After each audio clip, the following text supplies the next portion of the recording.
Both backs are in the block, and here's a sack.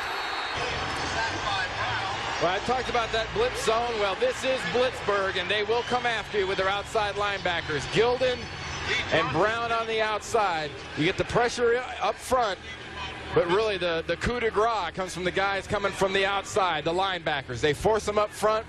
They get in on the sack. Blake got some man coverage there. That's what he wants. What he doesn't want is that little time to get one off. Of only 50 carries in 33 NFL games, he's the fullback. There's the blitz and the sack.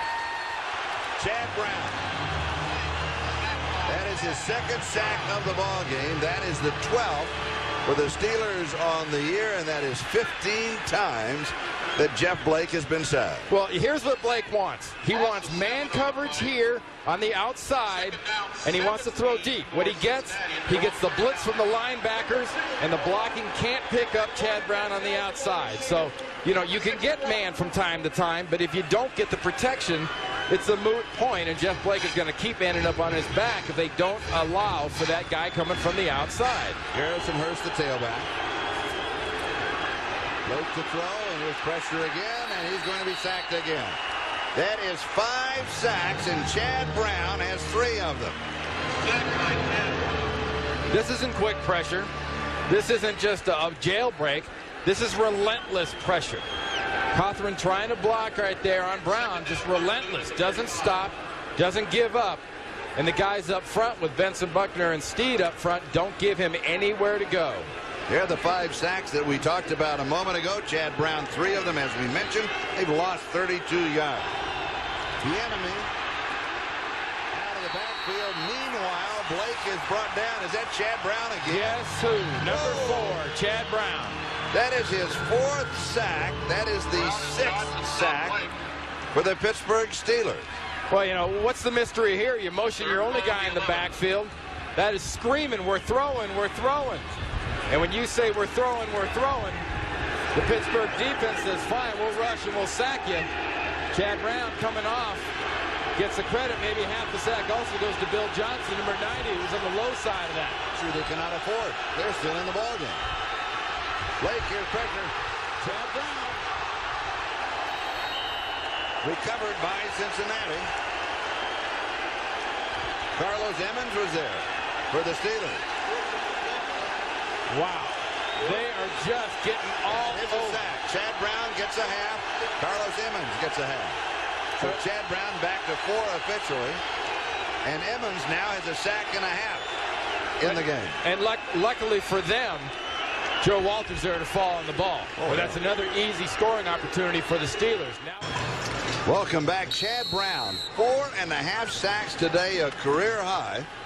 The Steelers have 8, and the high man coming in was Eric Ravati. He had 2 sacks prior to this ballgame. 7 receptions, 65 yards. Of course, that's less than 10 yards on an average. Good protection this time. This was intercepted by the Steelers. Chad Brown had it and dropped it. And now a flag goes in as some fists were flying. Another flag comes floating in. Steelers have the ball. Yeah, Darren Perry found that ball on the ground and picked it up. Just a bad pass by Blake. He threw that right into Chad Brown's chest. Being impatient and trying to force the ball. Watch it right here. Chad Brown will come in from the right side of your screen. Chad Brown in a perfect linebacker zone spot. Gets met rather aggressively there by Garrison Hurst, but Darren Perry's there to pick up the fumble. And so the Steelers capitalizing twice with... Wonderful. This guy can do Shakespeare. Oh, yeah. But he's pulling off great comedy. He comes down to the Old Globe in San Diego, does Shakespeare. Knocked away. No, they're going to say it's incomplete. They're going to say he had started his motion. Guess who?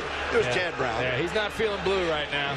He's feeling brown all over his back on a regular basis. Watch Chad Brown, the top of the screen. I mean, Willie Anderson barely draws a breath of that black jersey. I don't know about that arm being going forward, but I'm positive that this guy right now is playing the game of his young career. Here's Chad. You know, remember too, Charlie, you know, Chad Brown's having a great game. And you saw Jason Gilder on the other side get in for his sack. Greg Lloyd's out for the year, hurt himself. People would figure this defense wouldn't be half the defense without Greg Lloyd. They lost Kevin Green in the offseason. That great 1-2 punch. Well, they found a pretty good 1-2 punch with Gilden and Chad Brown, since they've moved Brown out to the outside. In a row, if it holds up, and no touchdown. 2nd and 10. Here's Garrison Hurst out to the 16-yard line, and Chad Brown makes the tackle. So Hurst now has 38 yards in 12 carries. Well, you know, one-dimensional is something you refer to as offenses, but, you know, this is not a one-dimensional linebacker. Chad Brown taking on a tackle in Tootin, number 61. Takes him on with the proper shoulder, comes off inside. But time will run out before the play clock expires. Well, the Steelers go to 5-1, and Shula now has 51 losses. And the reverse of that, the record of the Cincinnati Bengals, they've won 1 and lost 5. So here in Pittsburgh, the Pittsburgh Steelers defeat the Cincinnati Bengals by a score of 20-10. Randy Cross, I'm Charlie Jones. We're going to step aside here, and when we come back, you'll be joined by Greg Gumbel in the studio in New York City.